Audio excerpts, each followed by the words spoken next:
بسم اللہ الرحمن الرحیم۔ آج میں آپ سے بہت ہی قیمتی وظیفہ شیئر کرنے جا رہی ہوں۔ بہت سے ہمارے دوست، ہمارے بہن بھائی جس طرح ہماری پچھلی ویڈیو سے بے شمار فوائد حاصل کر رہے ہیں،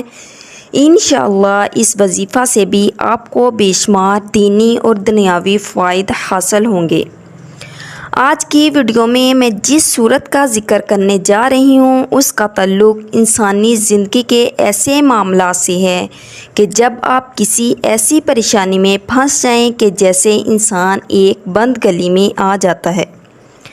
بند گلی سے مراد یہ ہوتا ہے کہ کوئی مصیبت آپ کے پیچھے پڑی ہے اور آپ بھاگ رہے ہیں، اس مصیبت سے آپ پیچھا نہیں چھڑا پا رہے، بھاگتے بھاگتے آپ ایسے حالات میں پھنس گئے کہ پیچھے مصیبت کھڑی ہے، دائیں بائیں کوئی بھی راستہ نہیں ہے کہ آپ اس مصیبت سے نکل سکیں۔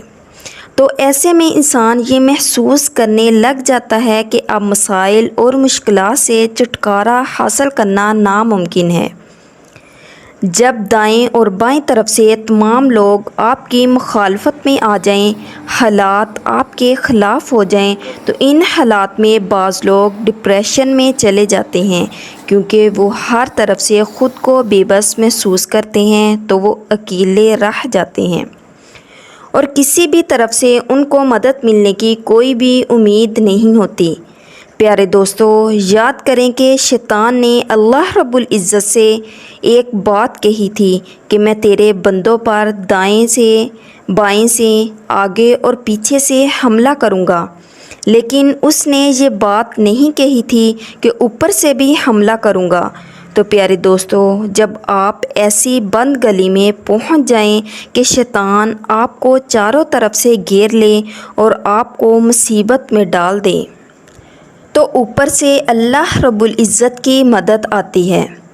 اور آج میں آپ کو جس صورت کا وظیفہ اور عمل بتانے جا رہی ہوں، یہ ایک ایسی صورت ہے، اگر آپ یہ سمجھتے ہیں کہ آپ کے اوپر کسی نے شدید قسم کی بندش لگا دی، رکاوٹ لگا دی، آپ کے معاملات بالکل رک گئے ہیں، آپ کے معاملات ایسے ہو گئے ہیں کہ آپ سمجھ ہی نہیں پا رہے کہ راستہ کہاں سے نکلے گا۔ جب آپ لاچار ہو جاتے ہیں تو ظاہر ہے پھر ہر بندہ اپنے رب کی طرف رجوع کرتا ہے، اللہ رب العزت سے مدد طلب کرتا ہے، نماز پڑھتا ہے اور اس کو ہر وقت یاد کرتا ہے۔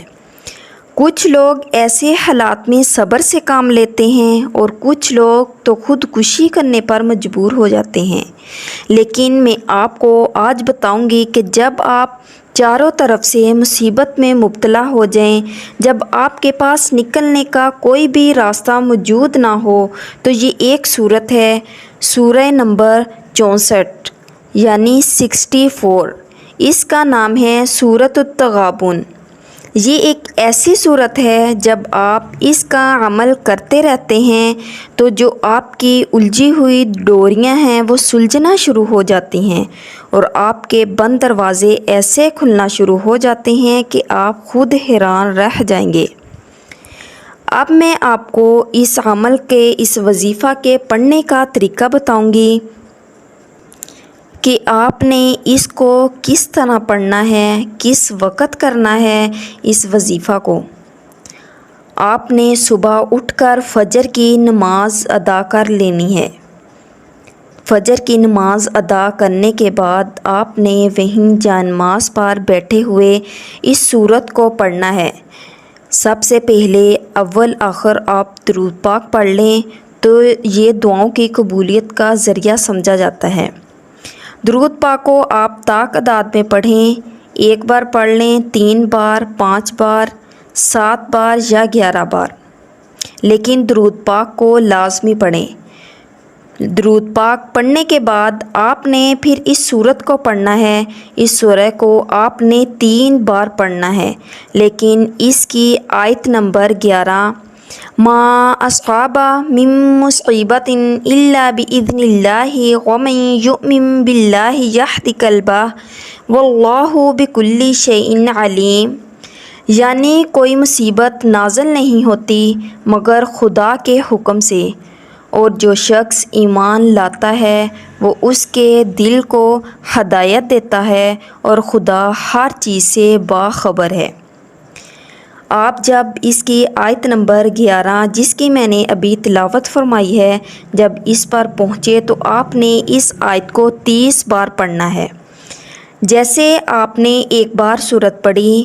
جب اس آیت پر پہنچے تو آپ نے اس آیت کو 30 بار پڑھنا ہے، پھر دوسری بار پڑھی، پھر اس آیت پر پہنچے تو آپ نے اس کو 30 بار پڑھنا ہے۔ اس طرح آپ نے 3 بار اس سورت کو مکمل پڑھنا ہے، اور اس کے بعد جانماز پر بیٹھے ہی ہاتھ اٹھا کر اللہ تعالیٰ کے حضور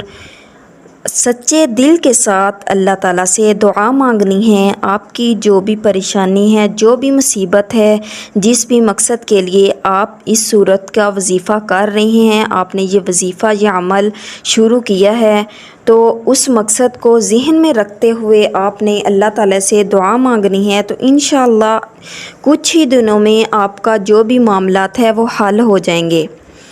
لیکن آپ نے اس عمل کو اس وقت تک جاری رکھنا ہے جب تک آپ کی جو بھی مصیبت ہے دور نہ ہو جائے، آپ کا جو بھی مقصد ہے پورا نہ ہو جائے۔